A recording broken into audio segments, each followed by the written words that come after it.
In the Fuzzy Memories podcast, we celebrate the good, the rad, and the fugly of the 80s and 90s. We're three latchkey kids who made it out alive.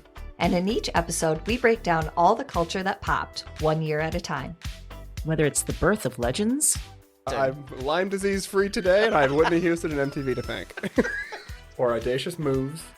Imagine also the poor Golden Gate Bridge. You turn 75 and people have a party on you. Yep. I don't want that. Or even confusing PSAs. And the stop, drop, and roll. I mean, I assumed Yes. as an adult I would catch on fire weekly. All the time! We've got a take that will make you laugh. We've also got thoughts on all sorts of random phenomena and the most unmitigated of golf. Why sharks can't be trusted, people can't be trusted, and rivers can't be trusted. It's collusion. Of the highest degree. Uh-huh. You were counseling me to start my remarks with, first of all, bitch. Everyone in that room would have snapped to attention. It's going to be basically coffee lids, shark revenge, and then maybe like Matt Getz. God, we need to do something about him. join us every other Wednesday to celebrate the hits, the misses, and the misfits of the weirdest decades. If I could tell my 14-year-old self from 1990 that I would be eating in a cheesecake factory in Beverly Hills. I'd be like, we did it. We did it, Joe. We did it. Listen and subscribe to Fuzzy Memories on Apple Podcasts, Spotify, and your favorite podcast platform.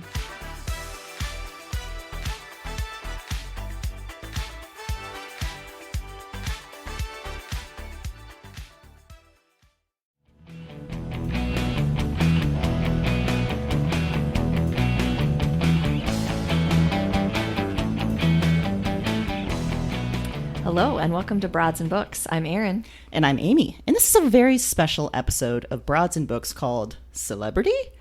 Notice With the question mark? So we're going to break down some of our favorite celebrity memoirs, but we kind of decided that we needed some expert guidance. Yeah. And we both kind of decided we knew exactly who that expert needed to be. We really did. And so we brought in an honorary broad. His name is Heath. And I want to describe Heath as a friend. He's a movie buddy. Seen a lot of movies with him. He came to see Hustlers with us. He did. He told me, he leaned over when J-Lo got on the pole and said, "She's 50." He also, when I first was introduced to this friend group, he was my target because he was a little snarky. He was a little curmudgeonly. And I was like, that's the one. I want to get into his good graces. It was your chip moment. Yeah. With him. And also he has a love for celebrity, and a particular one that is just nonstop, unconditional. So we needed to bring him on board. Yeah. So this is Heath. Hi, Heath. Hi, everybody. Glad to be here. Anything you would add to that introduction? Anything you disagree with? No, I don't disagree with anything. Good. In there, I am a curmudgeon. Yeah. If you encounter me in real life, you will experience that. Yeah, and it's a glorious thing to behold. Yeah. I'm really growing into it as I age. Yeah, so Heath is here. He's joining us for this very special episode. So, we're going to talk about celebrity. Yeah. So, Erin, a question for you. Okay. What are some Caloric? Yeah, They are horrible, caloric, yeah. What are some horrible celebrity memoirs? This pains me. And I think that we Oh, are no. going to talk about some Real Housewives in a bit. Yes, we are, But, yeah. And I'm almost a little ashamed to admit this, but I've read all of Trisha, Judice, Oh, no. which however you want to say the last name. So this is a that's housewife. hotly contested Okay. in New Jersey. I read all of them, and they're all horrible. Like, Wait, she has multiple so memoirs? bad. Yeah, like 3. Like, she just kept putting them out. Well, because things just kept getting that crazy, just kept ramping up in her Okay. life. She's the one you probably because she went to prison. Her husband went to prison for tax fraud. Oh, he was okay. deported. It's Oh, my. yeah, Okay. yeah, and they're bad. Like they're not bad. even. I don't even know. I don't know if she just like fired the ghostwriter, or Probably. they just had no budget for it, so Yeah. it was like a 10th grade English student. But But it's also hard when your job is being on a reality show to talk about your life, to then write a book about your life that people can I've already seen on TV. Yes. It seems a little. That's a good point. It seems a little insulting to your fans if you Yeah. call them that. Because she did a lot of like, this is what I was really thinking about this moment. Oh.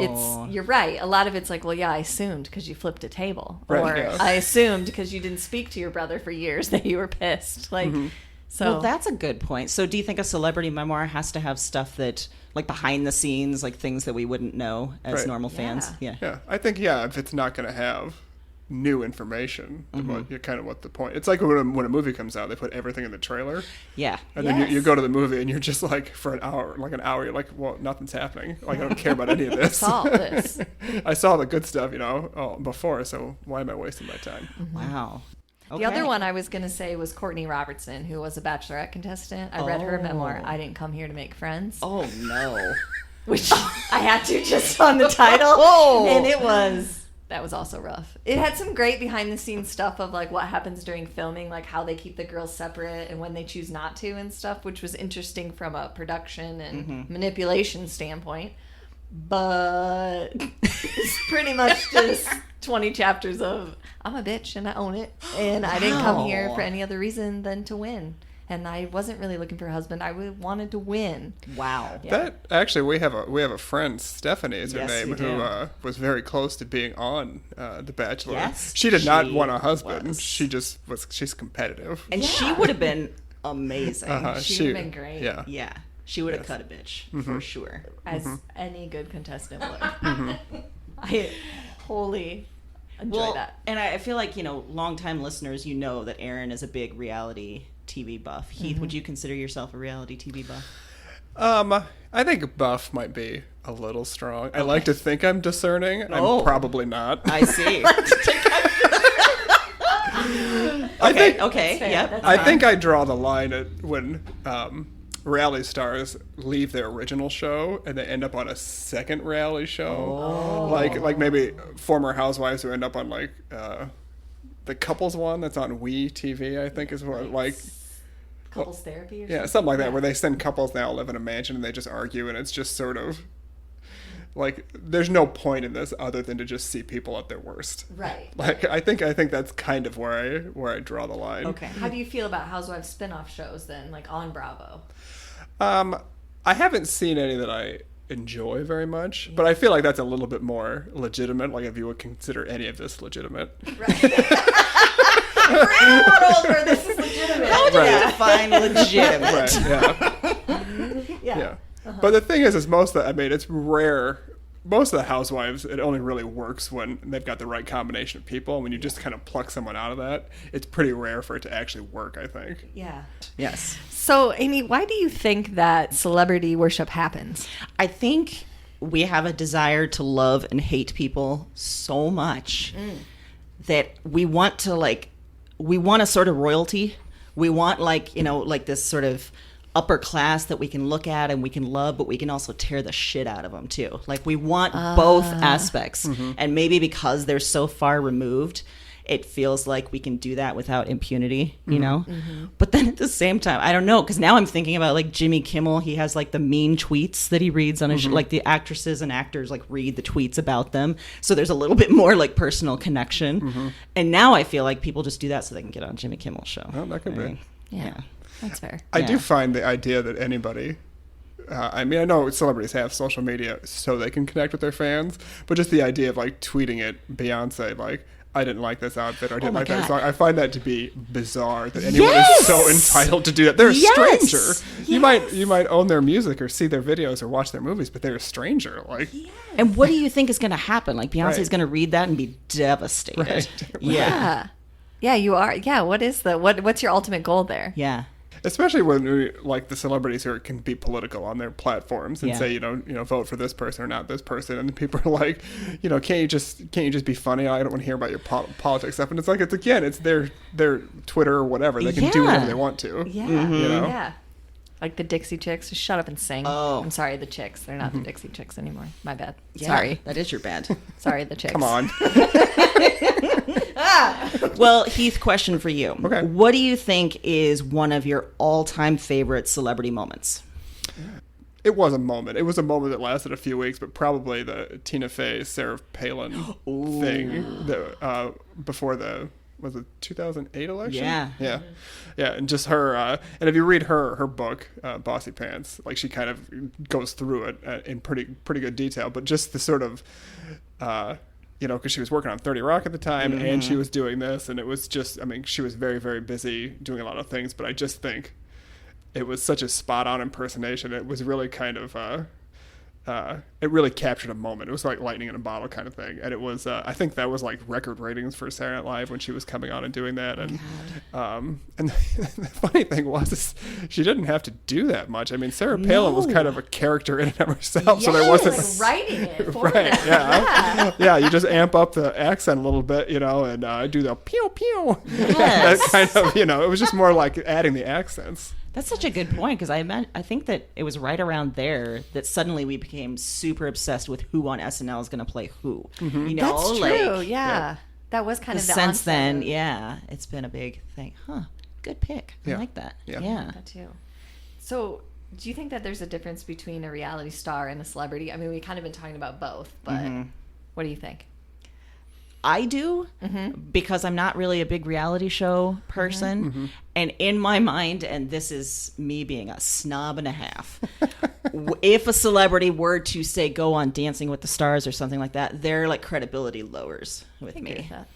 But what do you guys think? What's the difference between reality star and celebrity? Speaking specifically to that example you gave me, I think we've reached a point with Dancing with the Stars where, like everyone's just like, "Oh, you got a check for me? What do you need me to do?" Yes, that's true. Like 100%. Yeah. I think Dancing with the Stars at some point had a trajectory where it was really popular because it was a really highly rated show at one point. Yeah. And people would go on it because it's sort of, people remembered them and maybe they could parlay that into something else. But I do think at this point it's just sort of like when you got Carol Baskin on, Things have gone. right? It's just like, the third lead from a 90s sitcom, probably is just like, nah, I'll stay home. So how do you that's define the it? difference right there is like, I think a celebrity, they have a machine. Like there's a whole team this is like a whole image. It's not even just that person. It's like this whole persona that's having to live out in the world. And a reality TV star, like they're on their own. They stood in line and they said something funny and got lucky. Yeah. Or they did something outrageous and they're like, that's great. Let's put that on TV. It'll get ratings. I don't think that there's this concerted effort to make them, And reality stars probably just aren't as talented either. Right, I was going to say that, a celebrity, I think probably it started with a talent. Yes. They could act or they could sing. They could offer something to the world and not just, give a good side eye or, say something snarky to that bitch down the street. Right, yeah. Agreed, yes. Would either of you be on a reality show? And if so, what would you be on? I've thought about this a lot. First of all, I'd never make it on Housewives because I would find too much entertainment in it and I would be boring. Like I would just be sitting there laughing. Just watching everyone. Yeah, and then they'd be like, you never contribute. Like you just laugh. It's not helpful. We have to cut you out of all of the scenes. I think legitimately I could do Big Brother because it's not really that physical. It's not like Survivor. I'm not going in the wild for weeks. That's not happening. So Big Brother's the one they just put everyone in a house, right? Okay. And then you get to go in the interview thing and just talk shit about everyone. That's exactly my ability. Yeah. That's exactly where I would shine. They'd like me in the house. They get home, watch interviews, and be like, I thought we were friends. What about you, Heath? I don't think I would be great on reality TV. Like something like Survivor, I know I'd be bad.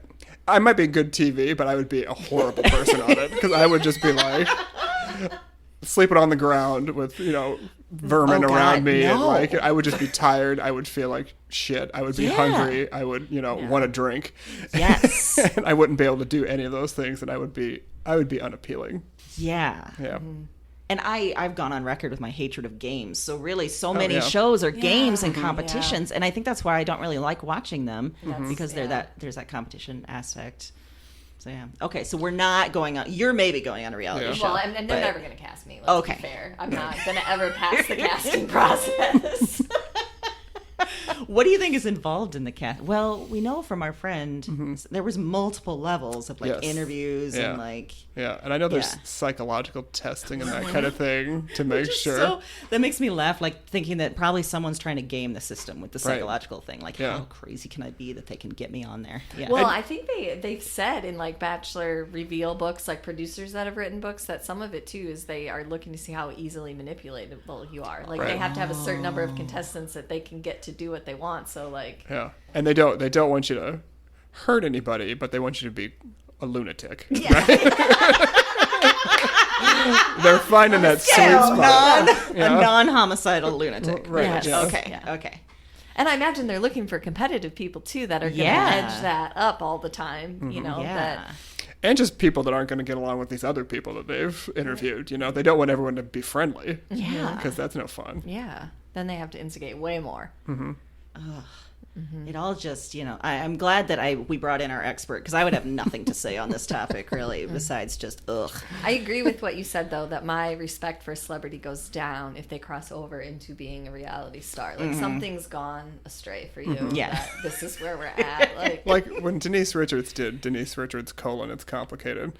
That was Oh. like, oh, you were in a Bond movie. Yeah, you were a Bond girl. Yeah, and now you're doing this. Oh no. Well, because this is sort of a special episode, we're not doing our typical format of how many, picks that we do and everything. Yeah. What we're going to do is each of us have picked a celebrity memoir that we're going to talk a little bit about, or maybe a lot about, depending on what Heath wants to do. So And then my segment's only 90 minutes. we'll have a shortened edition and a long extended edition. The director's cut. Director's cut of Heath's discussion. But then after that, and we sort of talked about or touched on Real Housewives, the two of you are big fans of Real Housewives. I have never watched a show, so what I've done is created a quiz for the two of you that we're going to take great joy in. Again, I'm not a big fan of games, but I'm a fan of leading the games. So this is going to be great. For you to do Yes. is participate in games. Yes. You just need to be in charge. So that's what we're going to do. And I think we'll start off. I think it's kind of good that I'm starting off because I don't know if this is how you will feel if this is a celebrity or not. Like I've talked a little bit about some celebrity memoirs in the past, like Amy Poehler's book I've read, a few musicians that I've read. But I thought one that could count as celebrity was Michelle Obama Oh, yeah. and For her sure. memoir. All right. Yeah. Did you guys read that one? I didn't read the book, but I saw the special on Saw the Netflix. special? Okay. Yeah, my husband Yes. read the book. Does that Yeah. count? Yeah, that counts. Yeah, in the family, it read. So yes, this was kind of the biggest event of 2018. Like she went on a huge book tour. Yes. She did I forgot about the documentary. And now she's got something else out and there's a podcast she started too. So she's everywhere. She should be. And in case I didn't specify it, it's Michelle Obama's book, Becoming. I here just real quick. This Yes. is how you know she's a celebrity. She wore one necklace at the Democratic National Convention, Yeah. and they can't make them fast enough. It's Seriously? sold out because it was the gold. It said "vote" in gold letters. Oh, and yeah. it's like apparently thousands. She is a now celebrity. people just want it real bad. That's a good point. And she, like, all of the fashion she's worn has become iconic. So, yeah. Okay, thank you for supporting my celebrity Support choice. it, Great. 100%. I think I really liked it, particularly since it came in 2018 at a time that we were sort of desperate for some sanity in the world, right? An Just adult hearing. who can speak in full senses. Yes. And can write minimum. well. Like, Yeah. I think after 2 years of the current administration, we needed her real bad. And she delivered with a real big book, real thick book that really like kind of dug into her upbringing, her life before, meeting Barack, her life with Barack, her life in the White House. She revealed a lot of really kind of open stuff. It was really, I enjoyed that quite a bit. Like I said, she talks about growing up in the 1970s on the south side of Chicago and how the demographics of her neighborhood was sort of directly changed by white flight to the suburbs. And one thing I really liked about it is she talked about how she was sort of like the checklist achiever person. Like, if I go to this high school, that's great. And then if I go to this college, that's great. And then if I get this job and then I get this car, then I've made it. Which kind of reminded me of our American Dream episode, Yes. Like she was checking off everything, especially knowing she was a black woman and she had to work harder for it. Yep. So, but then after checking all these things off, after going to Princeton, after going to law school, after joining this law firm in Chicago that was super high profile after getting all the money in the car. Then she was like, well, shit, this isn't very fulfilling. Like, what do I do now? And it was then that she started getting involved a little bit more in the community. She met Barack, and they formed the most perfect union that's ever been known, I think. I think that the book sort of goes through all the highs and lows of being in politics. I like that she's always been very open about, like, this is a shit show. I didn't ever really want to be in this, but here I am, and I'm going to try and make it as useful and powerful as I can. I like that she's always been a bit more cynical, especially compared to her husband, who's always been very hopeful about politics. And she's like, seriously, this is not happening. And I think that she was a great writer. And like I said before, she's got her own podcast now. And I think it's on Spotify, but it's also elsewhere, where she's talking to people in her life. Like the first episode, she talked to her husband. There's one episode where she talks to a few of her girlfriends just about, over time, how things have changed. They're responding to the events of today. So it's a really good listen. And it's soothing as hell hearing her voice in my ear. Oh, I haven't listened to it, so I'm glad to hear that. Yeah. So you guys read Becoming. Well, no, Michael read Becoming. Right. You read Becoming. No, I didn't. not read. Okay. I did same as him. Well, that's a good point, though. What did you think about the documentary? Because I watched that too. I thought it was, again, it was, I think you used the word soothing before, but it was soothing to just, again, be like, here's an adult who's interesting and doesn't have all the theatrics and all this sort of just treating people poorly to sort of get other people to like them. Like, you can just be a nice person who cares about other people, and it's inspiring, and and people enjoy seeing it and being part of it, and it's it makes you want to be a better person. Yes. And it was just a nice, refreshing. It was a breath of fresh air. Yeah. I think that's too kind of why you were questioning at first about it being a celebrity, because generally our view of celebrities is that there is like some jadedness or some inauthenticity that they have to keep up in order to keep whatever they have, and that's what's so refreshing about her, and especially in the documentary, but also just when she was in the White House, is like there isn't that feeling with her. Like, I'm just me, and I don't think that politics is everything it should be, and she's not keeping up an image that's just authentic. It's just who she is. Yeah. Yeah. I liked in that documentary, didn't they talk to some of her mentees too? Like, she's really big about mentoring and trying to, bring the new generation in. In the podcast, she's talking about like how, she's been working with young people and how much hope she has for them. I'm still a cynic, so in my head I'm listening. I'm like, yeah, no, they're not going to save us. What are you talking about? Come on, I've Michelle. met them. They're not our saviors. No. So that's Michelle Obama, Becoming, my celebrity That's memoir. a good choice. Thank you. What's your celebrity memoir, Erin? Well, it's kind of weird because it's already been mentioned. Oh. Yeah, but I brought Wait, Bossy Pants. Oh. by Tina Fey. I thought you were going to bring the shitty ones that you had read. I was tempted, but then that seemed against our whole mission. So I was like, no. Yeah. And I actually had a backup because I was afraid you were going to pick this one too. Oh. Because I thought of Amy Poehler too, but we've already discussed. Yeah, we've already talked about and her. Amy Schumer, I loved her memoir, but we already discussed that one. So this was published in 2011, so a while ago. And if I could speak directly to Tina Fey, because I know she's a big fan. Hi, Tina. Tina, listen, we got your ear now. You need to write another one so I can yeah. hear what's been going on since then. Yeah. Because there's so much more to fill in. There is. But as mentioned, this talks a lot about her time on 30 Rock when she was also working on SNL. I pointed that out. That was one of my favorite parts, as she talks about the Sarah Palin part and how much criticism she got about portraying her, and how frustrated she was that, Will Ferrell was doing George W. Bush at the same time and got none of the same criticism that she did. Like, how could you do this? How could you portray this woman this way? Which she thought was very funny, especially in her career as a comedian, that's where someone really planted their flag. Like, that's what we're going to be upset about. But the story itself, or the memoir itself, I like it for a memoir because you get a lot of information about her and a lot about her life, but there's also, she kind of worked it into some lessons. It's almost like part business book, part female empowerment. Like, there's parts that she talks about how she kind of took over writers' rooms, or how she became a leader on a show by just speaking, her voice and saying, no, this is really what I think is funny, or this is really what I think should happen. And you kind of get that impression of her anyway, that she doesn't just fall into like what someone wants her to be.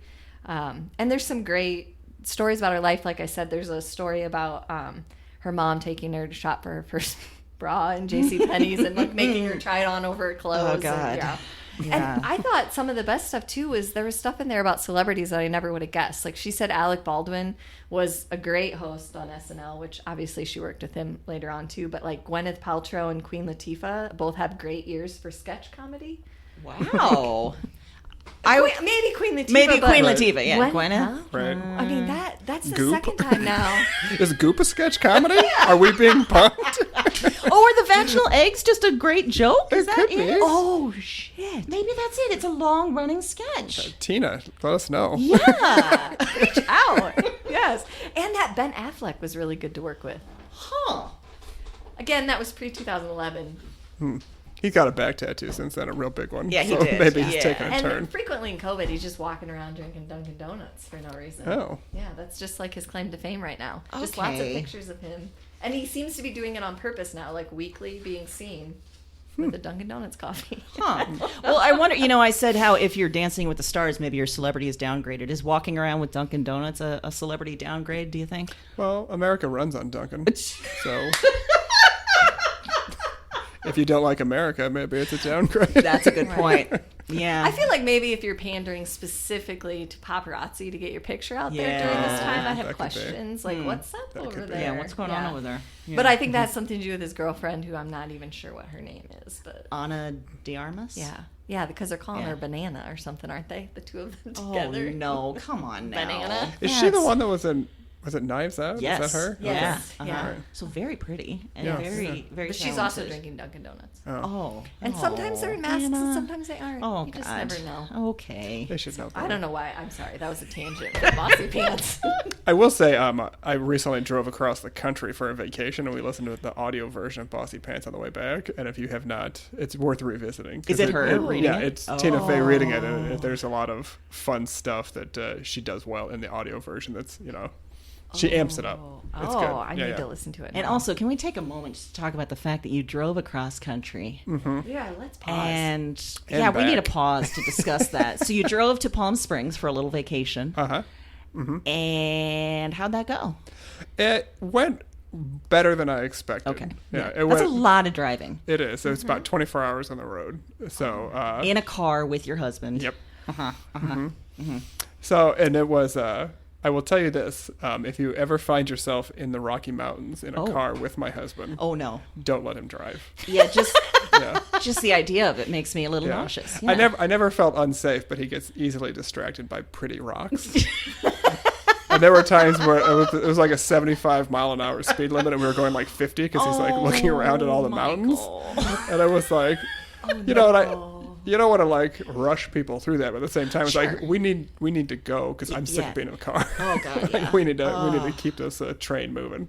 Yeah. So- I'm surprised. I mean, I guess, a cross-country drive, you have to let him drive at some point. Yeah. But yeah, we've gone on record with he's not the greatest driver in the world. He's Yeah. not. He's not. So, but otherwise, it was I mean, I'm not ready to do it again right now, Yeah. but it was more fun than I thought. Oh, Tina Fey helped out a lot. Well, thanks, Tina Good job, Fey. Tina Fey. Yeah. Tina Fey. Just gonna keep saying her name. Maybe the more we say it, she'll listen. Like we'll manifest it in Yeah. the universe. Yes. You know? She's like funny lady Beetlejuice. Yes. Tina Fey. Tina Fey. Tina Fey.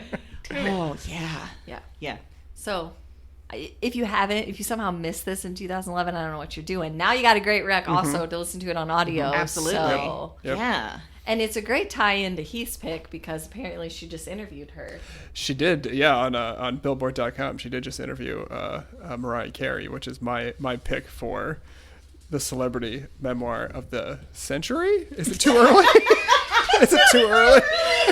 I was going to say two things. One, we have known Heath a while. We've known that his love for Mariah, would you say it's, are there any bounds to your love for I would Mariah? call it boundless. Okay. Can she do any wrong, do you think?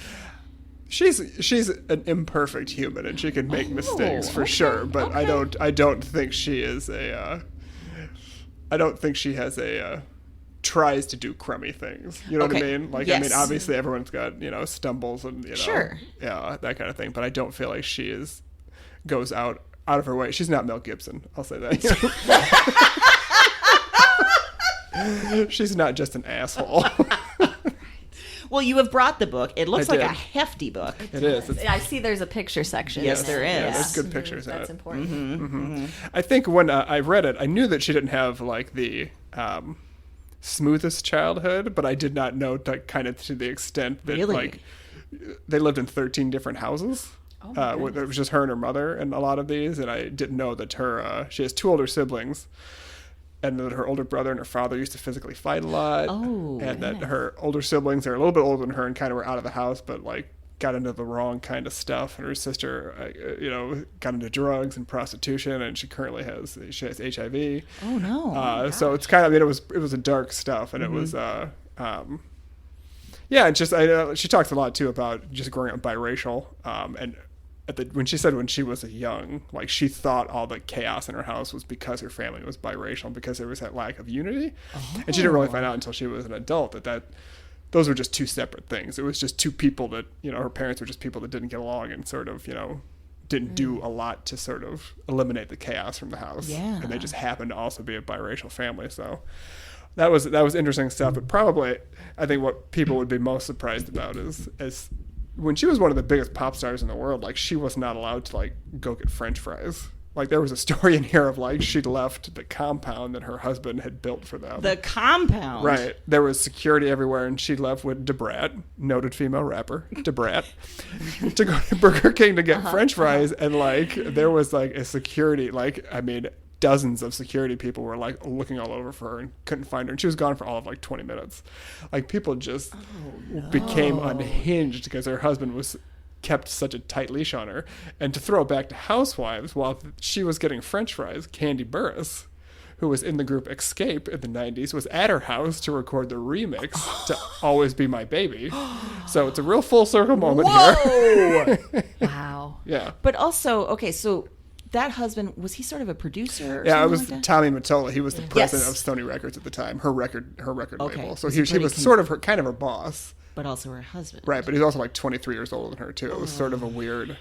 Was it sort of a controlling kind of? Yeah, and Okay. she talked too, like he was controlling before they got married. She thought maybe if we get married, he'll like loosen the grip a little bit. Oh, just no. thinking, since we're legally bound to each other, maybe he'll like let me have a little more freedom. French fries. Right? Yeah, that's all she wanted. She's like, I'll marry you if I can get my own French I fries. just Yeah. want. You know what? That's relatable. It sure Anything is. is relatable. That's very relatable. Uh-huh. Yeah. And and obviously that's not the way it worked out. And I mean, I think at the time she was 23 maybe when they got married. So it's, you're not really a 23-year-old would think that, Yeah. old people like us would be like, no, that's not going to happen. Like Yeah. he's not going to. It's not gonna change. Not gonna honey. get better. No. Nope. Yep. Nope. Yeah. Yep. So there was that, and also her mother had her arrested in 2001. What? Yes. Because sort of as the lead up to Glitter, we all recall like when she was on TRL and she kind of, the stunt went poorly. Yes. Yeah. In the like day- the ice cream thing or something, Yeah. right? Okay. In the days after that, her new record label was putting pressure on her to make another video, and she was like, well, I don't need to make another video for this other song. Just use the footage from the movie. And, and she went like 6 days without sleeping. She'd barely eaten anything. She was just kind of coming unraveled, and she was at her mother's house, which, Mariah Carey paid for. And her brother was there, and there was some sort of family argument, and the police were called, and the police arrested Mariah Carey because her mother was mad at her, and it was her mother's house, and her mother was like, she's the problem. So, Oh my God. in 2001, again, she's one of the biggest pop stars in the world, Yeah. and she gets arrested and taken to this mental health institution Oh my gosh. for several days, where she kind of tried to sort of get some rest and sort of pull it back together. And then they flew her to Los Angeles, and she was in a facility there on 9/11. Oh my God. When that all happened, and 9/11 was the day the Glitter soundtrack came out. And your birthday. And my birthday. Yeah. And it was just sort of, it was like crazy. Just crazy that Yeah. all this was happening, and like, nobody knew anything about it. I don't even remember. Did that make the news that she got arrested, or did they Not that manage? I to had keep never that? heard that she'd gotten arrested. Okay, I knew yeah. that she kind of had, she had that kind of breakdown, and she was seeking help. you know. And at the time, I think they called it exhaustion, which is sort of what all it's the celebrities call code. it. Yeah. Wow. So, but there's fun stuff in it too. Like she talked about being on Divas Live on VH1 and at the end with all the singers, and she didn't name Celine Dion, but she was like, I could not believe Celine Dion was trying to compete with Aretha Franklin and sort of have this sing off in front of people. And she's like, when it's Aretha Franklin, you just sort of step back and let her do her thing. And it was some fun fun stories like that where she kind of talks about different celebrity encounters she's had in her life. So She's probably got some Yeah. great. Are there, like, you know a lot about Mariah Carey. Sure. Were there things that surprised you? You talked about some of like the growing up stories and things like that. But I didn't know that. I knew that she had briefly dated Derek Jeter, but I didn't know that it was sort of like that was kind of the thing that kind of set her free a little bit from her marriage. Was like, there's this possibility for me to be happy. So that was kind of the thing that kind of pushed her into. wow. And they didn't date for a long time, but she said the thing about it that was so interesting to her was that his family was of, mixed race also. And that's when she figured out, like, oh, my family wasn't chaotic because they were of mixed race. They were just, didn't get along. You know, they were just, it wasn't the right fit for everybody. So. How is she with her family now? Are they estranged, or she gets along with them? She doesn't speak to her siblings, and I think she has sort of a little bit of a fractured relationship with her mother. Like, she still supports her mother financially, but Yeah, there's some. Okay. Yeah. You could imagine. Yeah. It's hard to come back from an arrest, I would think. I would think so. I would think that would, yeah. Yeah. And how old are her kids now? I think they are 9. Wow. Yeah. And she's done a good job with her ex-husband Nick Cannon. Like, they have a good relationship, and the That's kids, good. the kids have a stable, safe home. That's She's good. kind of gone out of her way to give them what she didn't have, which is nice. It's always nice to me to see someone kind of break the cycle. That's Yes. nice. Absolutely. Yeah. And to know that there was a cycle to break. Like, Right. you don't see that so often with celebrities or just anyone, really. But question for you, Heath. Yeah. Why do you think you love Mariah the way that you love her? I'm just curious. I think I've asked you this over the years, but I just want to know your thoughts. One of the reasons I think, and I don't even know if this is the whole thing. I don't even know if I am at a point in my life where I can wrap my head around why I love her. Sure. I don't know if I can verbalize it. That's amazing. Maybe, yes. By the time, you're 75, you'll Right. be like, I get it. I finally get it. Yeah. And I think it was like on her first album, I think there's a song called Someday, and there's sort of this bridge in it where she sort of is telling somebody off in kind of a real, pretty sassy way. And as like a 15-year-old or a 16-year-old when that song came out, it was just like, yes. You don't have to put up with that shit. Tell him off. You'll find somebody better. And just, and I just appreciate, I think she's really talented. I think she's funny. I don't think people understand how funny she is. I think she's a legitimately funny person. And, she's just kind of fabulous, and I kind of been drawn to that. And, she's stumbled and she's fallen. She picks herself back up, You damn right she does. Yeah.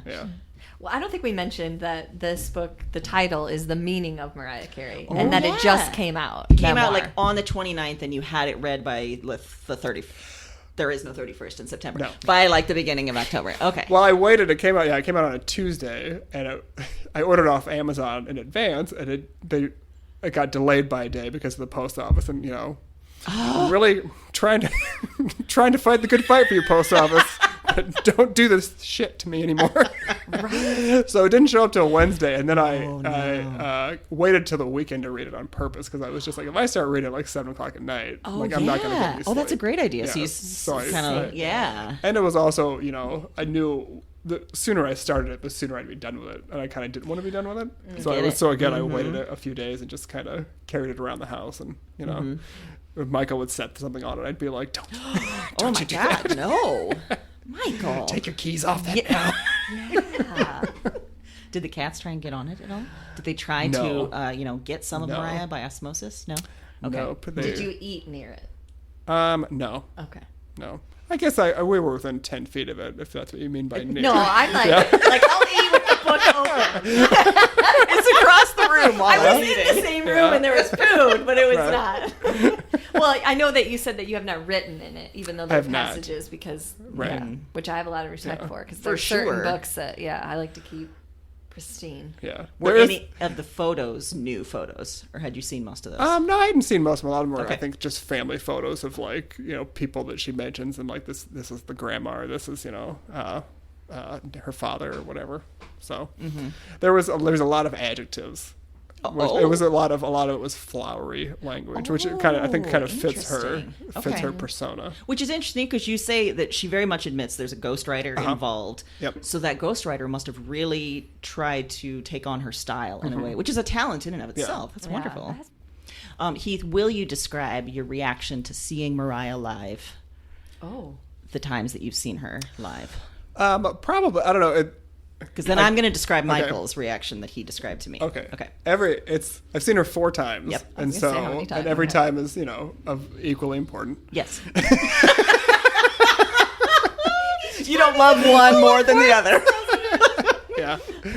And the first time was in Chicago at the United Center. We were pretty far away, but yeah. still it was, that was the first time I'd ever seen her in concert. And that was also on my birthday. Oh my gosh. So that was a pretty big deal. How old were you then? I was 31. Okay. Yeah. Yeah. Okay. Because it was on the 5th anniversary of 9/11. It was on. Okay. Yeah. So Okay. that was good. That was mentioned. But yeah, it was fun to sort of, and I've told Michael this when he like rolls his eyes at me being excited. I'm like, listen, buddy, you're not on your home turf anymore.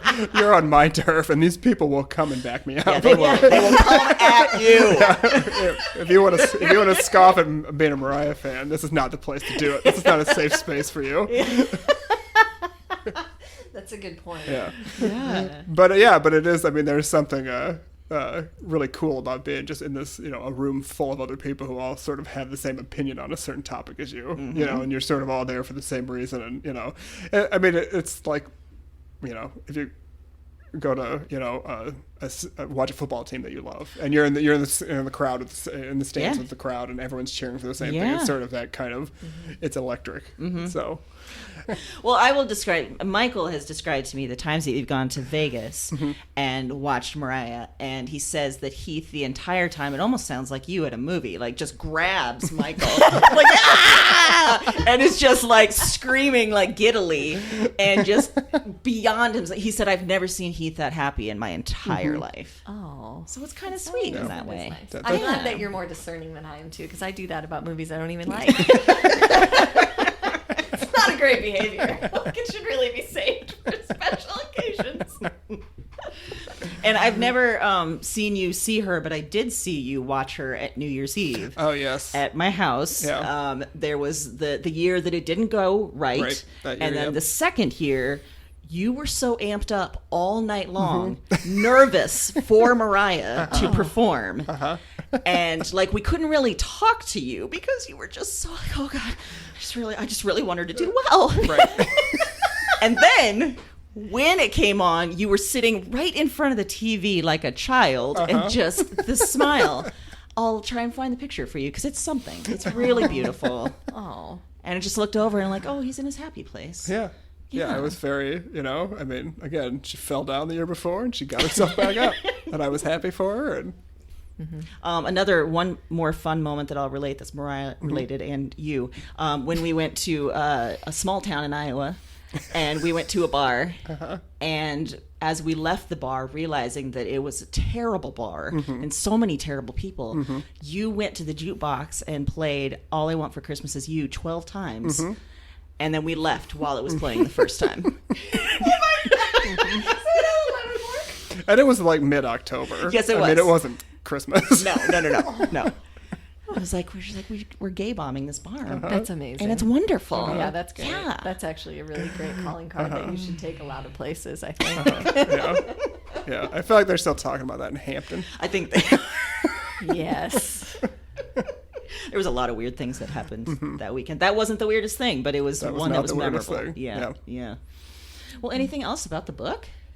Do you think readers should know before they engage in it? No, I think it is worth your time. I have not read the audio or listened to the audio version yet, but she reads the audio version, and apparently there's some treasures and treats in there for fans too, if you want to check that out. Do you think that someone that's not a diehard fan would still like the book?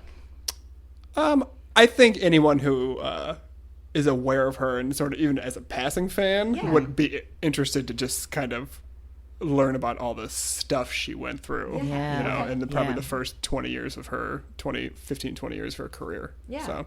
And you're right, she's been such a enormous force in pop culture for the last 30 years that I would imagine who doesn't remember? I mean, who doesn't remember so many of these moments?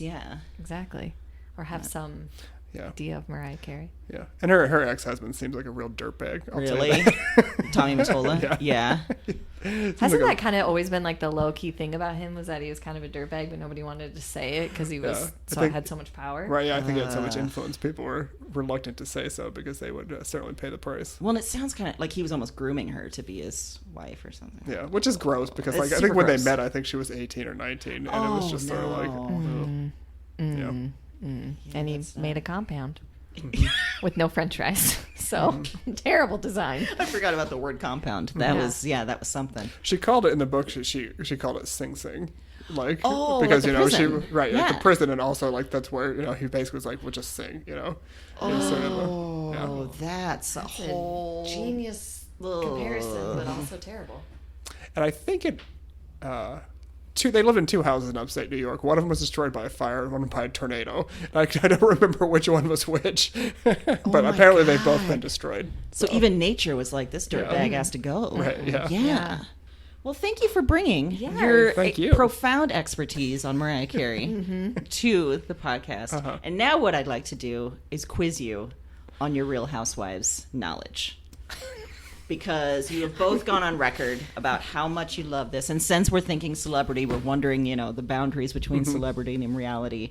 Thought this would be good. But first, I just want to have an open question to you guys. Why do you love The Real Housewives? As someone who's never watched it, convince a noob like me to watch it. I feel like that's hard because I think you're either a Housewives person or you're not. Like, I don't know if it's a convincing thing. Okay. Like, it's a... You just really either are the type of person that appreciates a train wreck. Even when it's hard to watch and you shouldn't be and people are being exploited, you're still kind of in. And maybe that's it too. Like the housewives that don't feel as guilty because like they willingly want to exploit themselves. Like this is what they're about, and you're kind of watching it unfold. That's a good point. What do you think? I think what I love about it is the genius of, and maybe genius isn't the right word, but just the producers that can sort of turn the smallest comment into a season-long argument. Someone just gives somebody the wrong look or doesn't compliment their bag, and it turns into this whole argument that'll last 15 episodes. My God. And I think that'll turn into like a you're jealous of my wealth and you've never had a bag like that. Not just like you didn't. Yeah, I mean, you're right. That's a talent. And I do. And I've said this to my husband a lot too. Like, being a housewife is a skill that not everybody has. It's maybe not the most useful skill. Like, nurses, you're okay. You don't have to worry that someone's going to take your job. But like, people are good on this show, or they're not. And you can't. You have to be able to have an argument with someone, but not come off like too big of an asshole. You have to be able to sort of mix it up a little bit, but still be appealing and to someone. And you have to be enough of a character that you're going to draw a certain group in, because there's definite fans for different housewives, and there are people that have been shitty housewives, like they're terrible at it. Yeah. And so what happens to them? Do they just sort of get booted? Really? Yeah, okay. They'll get replaced. Yeah. Wow. Yeah, because you can't come on and just sort of sit there and watch everything go on. You got to be able to be involved in it somehow, because if you're not going to be involved, then they don't want you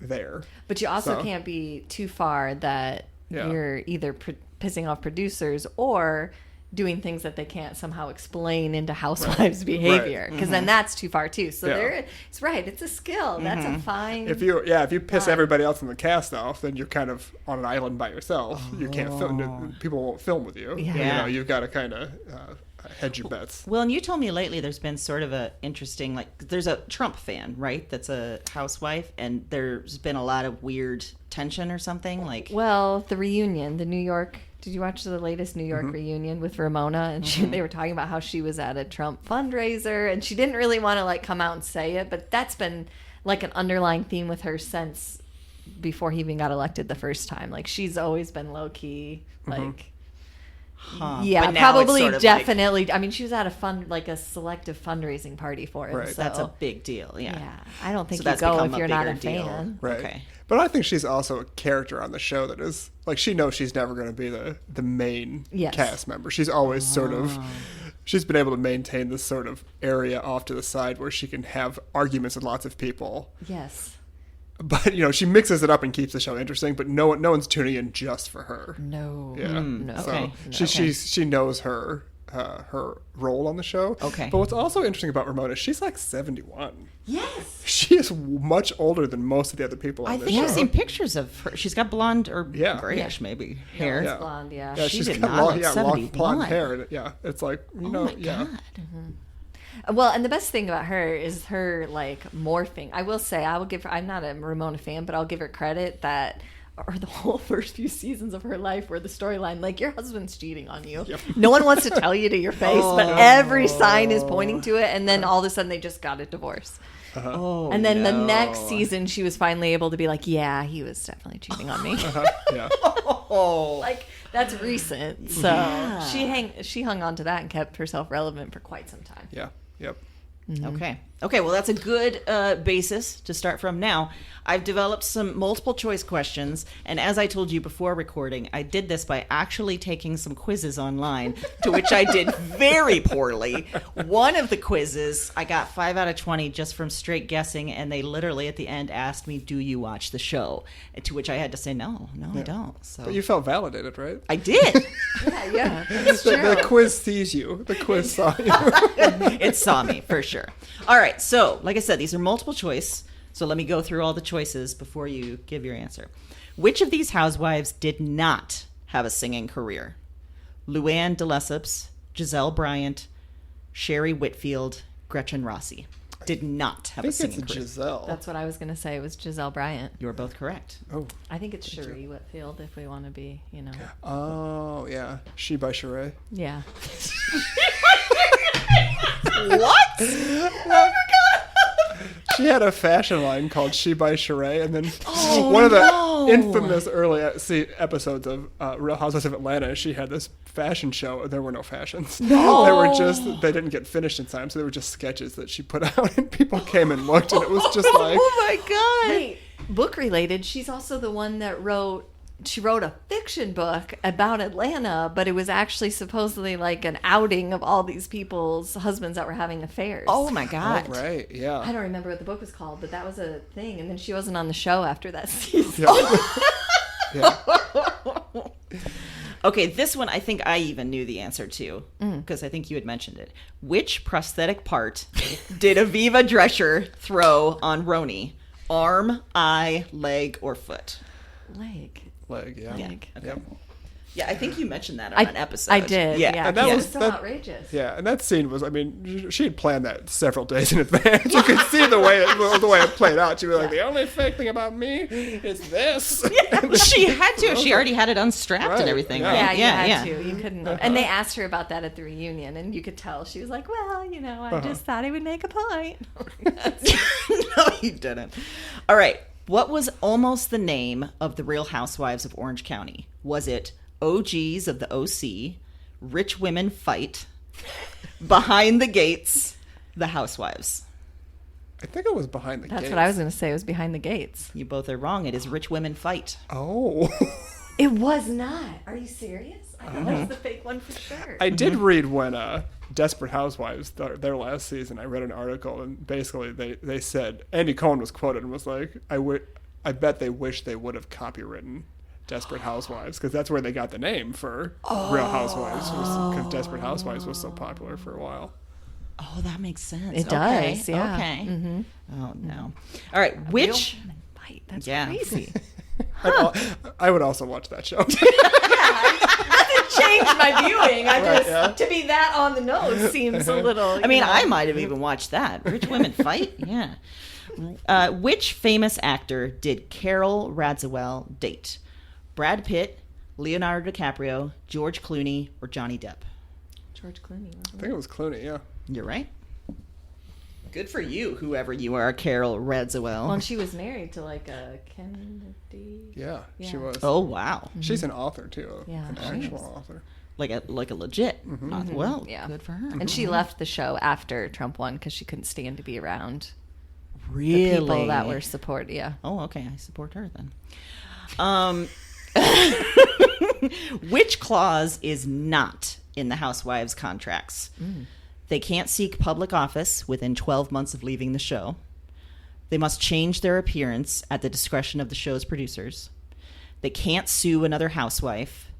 They can't discuss their salary with other cast members.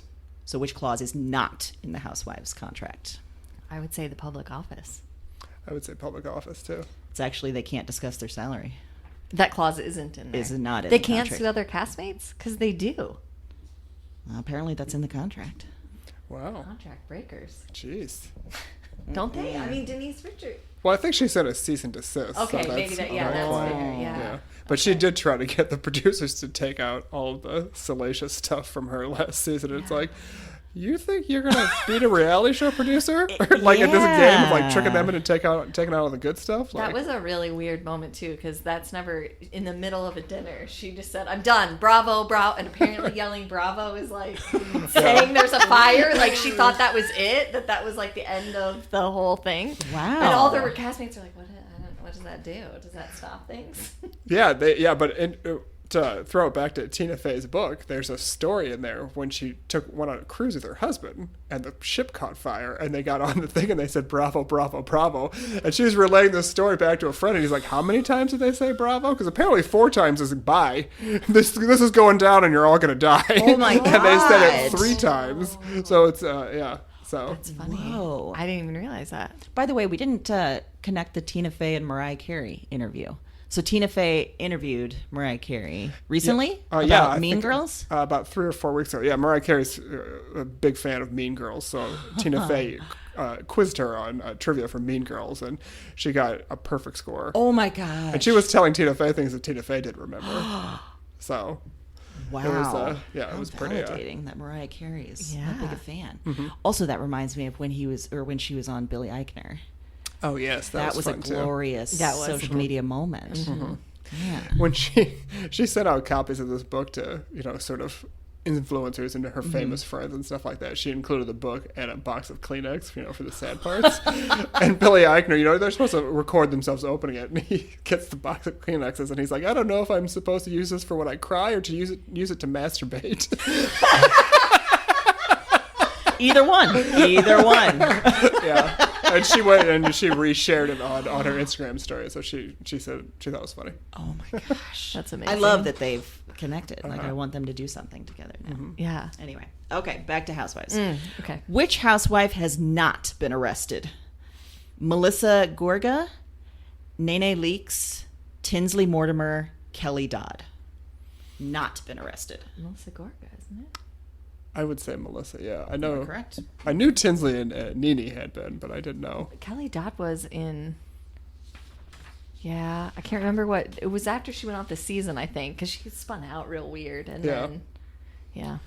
I can see her like trespassing on an ex-husband's property. 100%. Why haven't they done that to like have a plot point on the show, like trespassing on a? That'd be pretty good TV. Uh-huh. Yeah. Rich women trespass. I would also watch that show. Well, that's like essentially what Tinsley Mortimer got arrested for too. Yeah. It was pre-show, but she was Right. like stalking her ex-husband. Oh Yeah. my gosh. You can get that just by watching it. You can get that vibe. Who was the first housewife to throw a glass of wine at someone? Was it Teresa? How do you say her last name? It's hotly contested. Oh, okay. DJ? That one. Yeah. Okay.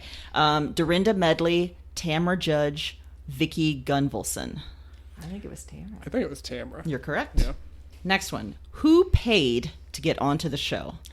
Was it Faye Resnick, Kim Zolciak, Marlo Hampton, Slade Smiley? Oh man, I want to say Slade because that seems like his kind of behavior. Yeah, I would guess Slade. Yeah. Yeah. Slade is a guy? Yeah. Yeah, it's Slade.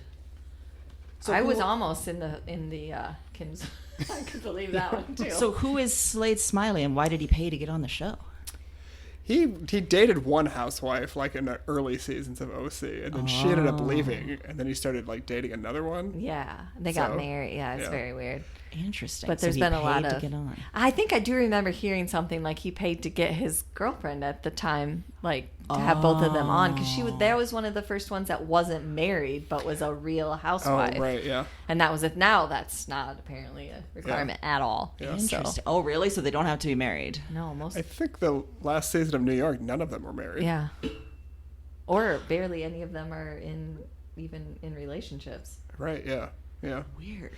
Yeah, the term housewife is real fluid Very, these days. yeah. Okay. Which hit single did Candy not help write? Candy with a K. Bills, Bills, Bills. No Scrubs. There You Go. Waterfalls. So which one of those did she not help write? Like it was Bills. I would guess Waterfalls. You are correct. Oh, I was way off. I'm not familiar with There You Go. Yeah, I didn't recognize that song. Yeah. Again, we're changing the definition of hit here a little bit. True, We're flexing. true. We're Yeah. flexing. I was so tickled by this one. Oh. Finish this sentence. Prostitution whore. You were fucking engaged. Blank. 17 times, 18 times, 19 times, or 20 times? 19 times. Yeah. Yeah. That was very impressive to me. And I wanted to know who was engaged 19 times. Danielle Staub. Wow. Prostitution whore. She wasn't even really. Was like a full housewife on that season. I think that was the first season. I think she was the first season. Okay, yeah. And that she flips the table. Well, As Teresa she's flipped saying the that. table. Teresa Yeah, flips the Teresa- table as she's saying that to Danielle. Yeah. Prostitution whore. Yeah. At a family dinner. They all Right. came out for a family dinner at an Italian restaurant. Also, can we just start using that regularly? Prostitution whore. Yeah. I I like say that. that like when I stub my toe. I'm just like, prostitution whore. Oh, you're not saying that to your cats, are you? No, You're not just, calling you Ruth know, Bader Ginsburg a prostitution no, whore? Okay, no. good. Yeah, we neglected to mention that Heath has two cats. Yes. One Ruth Bader Ginsburg, one Eleanor Roosevelt. Yes. Yeah. Great. Have you told Ruth Bader Ginsburg that her namesake has died? I did discuss it with her, and I Okay. said, the mantle's yours, and you have to carry it. Yeah. We need her. Yeah, we do need Yeah. Yes. Okay. That was the end of the multiple choice, but hang on, there's more. Don't worry. Okay. All right. I want you to guess the housewife by their tagline. Oh, gosh. I've got a few of these. Some of these are weird. Okay. Tagline number 1. I age like a fine wine, and now I'm ready to chill. I think that's Ramona. No. Maybe Vicky Gumbelson. Cynthia Bailey. Oh, yeah. Yeah. Okay. I always forget about Cynthia. I do too. She has the Bailey wine cellar. This was like a quiz of like 20 of these. And yeah, this was Wow. impressive. Yeah. These days, I don't throw punches, I roll with them. Teresa.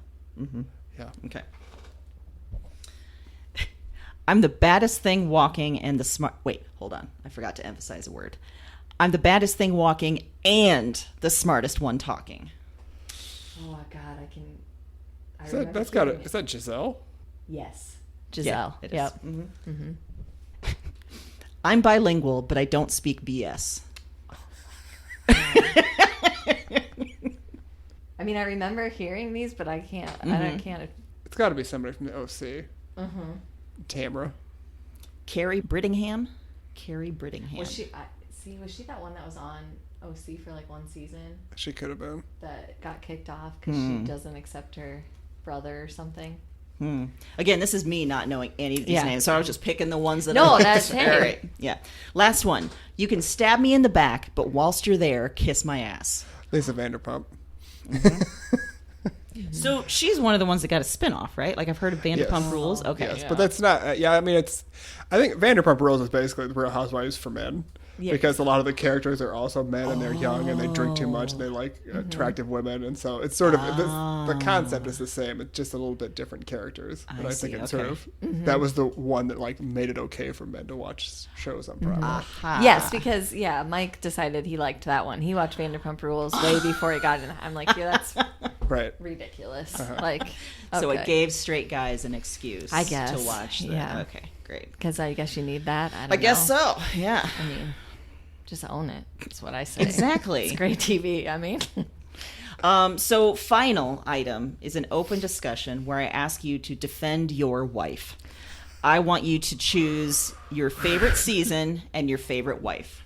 And I know we talked about this briefly beforehand, that you guys have had a lot of trouble narrowing it down to a favorite season and a favorite wife. But where are you at in your headspace at this moment? I think my favorite wife right now is probably Lisa Rinna on the Real Housewives of Beverly Hills, because I think she just gets it. She gets what her job is. Okay. She understands it as a job, and she understands what she's supposed to do to sort of make things work. I think she understands it, and she's pretty funny, and she's energetic. She refers to her husband by his full name all the time, Harry Hamlin. Seriously? She does. That's true. God, that's a good choice. I don't know. I'm struggling. Yeah, because some of my favorites aren't on anymore, like who I really were like a big fan of that actually got fired. I loved Vicky Gunvalson only for the ridiculous factor, like not as like oh, I really like her as a person. Right, yeah. Just ridiculousness. She's not on anymore. She was on Orange County. Okay. Gosh, I got to say that, oh man, I don't know. That is so tough. It's always, what always sticks with me is the season that's on now. And so then that's where I'm getting caught up. Well, so in the season that's in right now, who's your favorite? Well, Potomac is still going right now. And I would say that Giselle Bryant's ridiculous, but I enjoy the ridiculousness that she brings. Excellent. Lot of double standard there. That's terrific. And I think I'm going to kind of piggyback on that and say there's a little bit of her understanding sort of what she's supposed to be and being extra dramatic. Now, it seems really extra on Potomac because I don't think the rest of them have gotten that memo yet. Right. Yeah. She's really, really out there. My all-time favorite season, no matter who's on it, though, is Jersey. I love New Jersey. Why? Why do you like Jersey? Because it brings you things like prostitution, whore. That's were married. true. Yeah, that's pretty great. And there's always there's something about that one that you always feel like you don't really know everything. Like there's something you're all not saying. It might be the mob. We don't know. Right. Yeah. There's always this underlying kind of mafia tension that no one really wants to address. And they're all related somehow. They all got on the show and they're related. It's weird. That's real weird. It's strange. And they live in the most ridiculous houses for their areas. Would you say that Beverly Hills is your favorite? I think city? Beverly Hills is my favorite. I think probably because way back to I think they just finished the 10th season. And in the first season, they had a scene at Camille Grammer's house. They had a dinner party. And at the time, Camille was still married to Kelsey Grammer, who while filming was happening, we found out later was in New York having an affair with someone.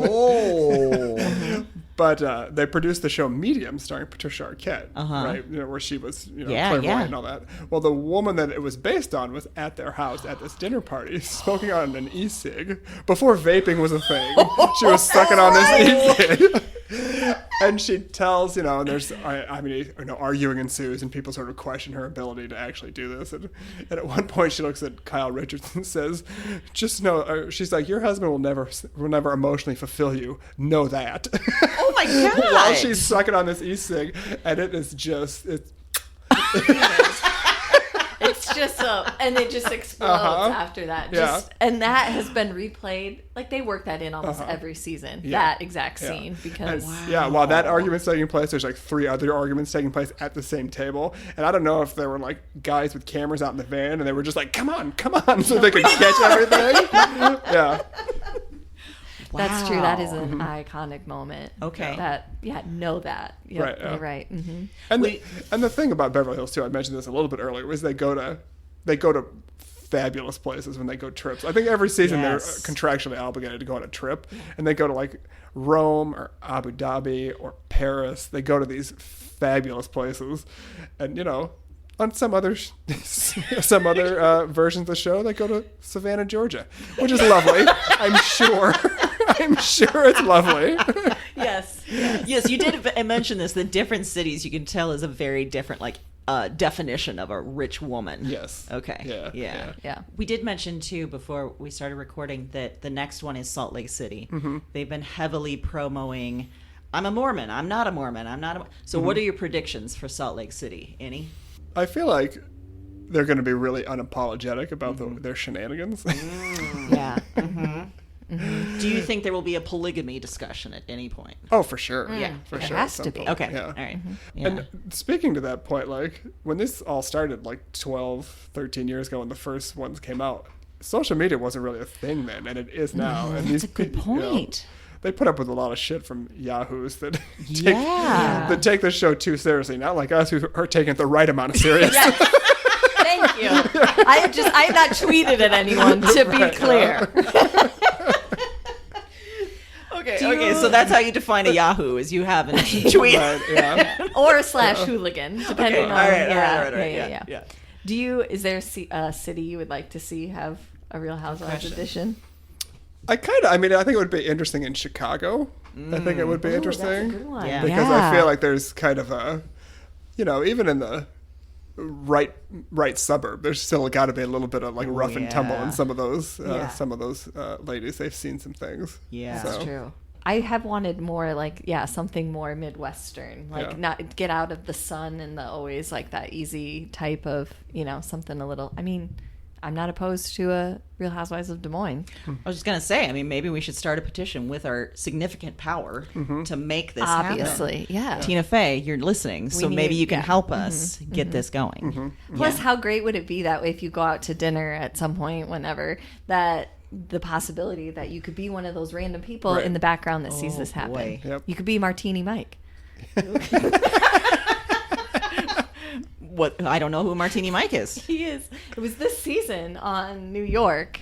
They were in the Hamptons. And Oh, yeah. They were at a restaurant, and you can tell that he's got a martini. I don't know if Mike's his real name. That's what they named him. Oh, okay. But he's like watching and just like, and they catch him on camera making the face that everyone wants to make. And he's like an icon now because of that. Oh, yeah, you two could definitely be Martini Mike. Yeah. Or a new variation of I it. feel like you might be better at it. I would be too over the top. They'd be like, "We gotta cut. What are you doing? Why are you What are you this doing with your excited? hands? What is happening? You're not in the fight. You're in the background. Get out." We asked you not to look directly into the camera, ma'am.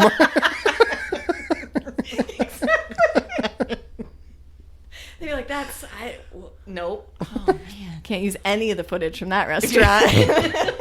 It would be fun to see also like a season in maybe Portland, where someone's like, like a whole new level of why weird. didn't you buy my organic hemp handbag that I made myself in the basement? Right. Yeah. Why aren't you buying my fermented? Right. Or like beers? Maui, where they don't give up. Right. I'm not subscribing to any of this. What trip? We're not going on a trip. I'm not traveling with any of I you. live in Hawaii. Yeah. You used a plastic straw. Yeah. Exactly. I'll never talk to you again. How dare you? You missed our morning surf session, and I'm pissed. Oh, wow. Well, okay, so we got to figure out how we can bring one to Des Moines. Yeah. Yeah. We got some idea starters here. Yeah. I like it. That reminds me, do you guys remember the SNL sketch with Will Ferrell and Cecily Strong, and they were playing two reality stars that were coming home to like their actual home, and they came in and their faces were taped up so high and far back, and they're like, "We're just so glad to be here among normal people." But then the TV crew comes in, and as soon as they start rolling, they start throwing wine and like, "You bitches didn't even invite me!" And then it would stop, and they're like, "Oh, thanks, guys, this is terrific." I liked the Real Housewives of Disney that they had on Saturday Night What? Live several years ago. Oh, yeah. I think Lindsay Lohan. was Serious in it. whatever. I was like, what?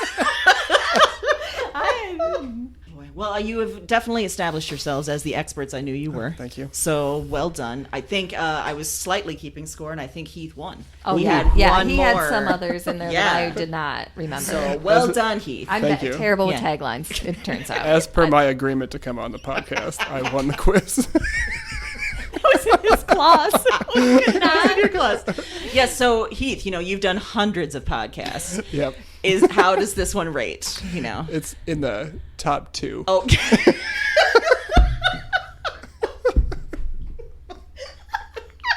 Good, there's room to grow, Erin. There's room to grow. Let me ask you, was the giggling too much? Yeah, I like my podcast serious. Oh, you Well, did we not do tried. your research before you came on. Did you hear the part where we read a negative review like a while back, and their main complaint was that we giggled and we meandered. Those were actual words used. Giggled. That person sounds fun. Thank you. Super and fun. meandered. Yeah. That's how they started it. Sounded good. I tried. Yeah. It was the most entitled, weird review ever. And it almost kind of sounded like, you know how you were saying people will just take the time to tweet at someone. Right. It's like, so you took the time, you didn't like it, so you wrote a negative review. I just don't get that psychology of people. Yeah. I tried. I really tried. So much As our listeners can tell, we're still not over it. Still not over it. No, I'm over it. I tried phrases become a great thing for me to use everywhere. Like, I tried. I was just talking to Michael last night about there's some website that has 1-star Yelp reviews of national parks. What? Oh my god! And there are people like complaining there's too many trees or like it was dirty. There was dirt everywhere. Yeah, that sounds good. All right, we'll have to find that and share that with our listeners. Well, I mean, I'm not encouraging anyone to do this by any means, but I mean, if we got enough negative reviews, we can make a spin-off website. Or maybe we could just write our own. We don't want to encourage people. Oh, that's to fine. get- Yeah, I don't want to break that many legs. That's too many on my conscience. Too many. I'll do it like 1 or 2 times. Yeah, but after that, it's absolutely. a pattern, and then Yeah. it's going to get brought up at some point, like a trial or something. Yeah. So, Heath, I know you're an expert on celebrity. We may have to have you back. What else are you an expert on? We need to find a reason to bring you back. Oh, gosh. I like tennis shoes.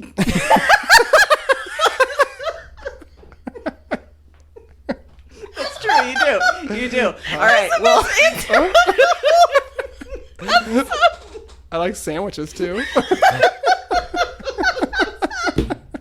perfect. This is a lot to work with. Appreciate it. If you ever want to do an episode on cookbooks. Oh. Actually, yeah. That's Celebrity a good one. cookbooks. Oh, that is part 2 to this celebrity. Yeah. That's done, I think. Okay. Oh, Heath, thank you for joining us today. Thank you for having I know me. our listeners will love you as much as we do. Well, I hope I get a negative review. Who was the random dude on the show? Why? That's not a broad. That's not a fraud. You need to rename this. Oh, boy. Well, I think that's all we got. Yeah. Next week, we'll be back with one of our regular episodes. But in the meantime, Happy reading.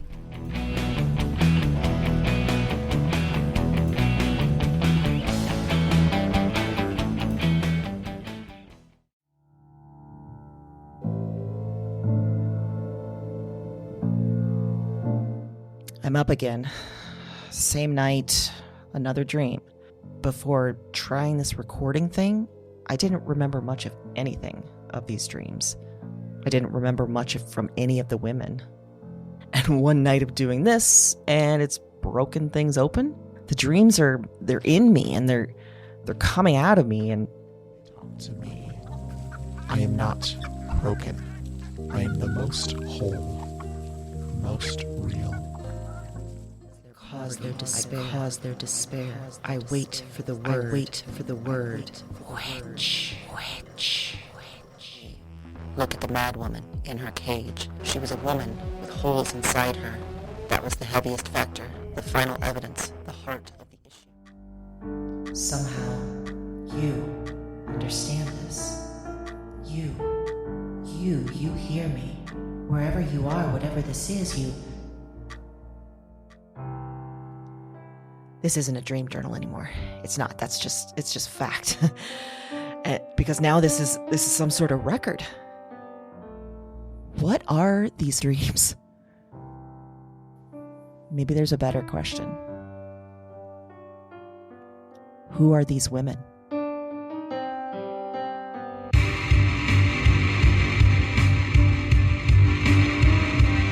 Weird Woman is a Broads and Books production. All 9 episodes are available January 10th. Listen and subscribe to Weird Woman on Apple Podcasts, Spotify, and your favorite podcast platform. That's WYRD Woman, wherever you listen to podcasts.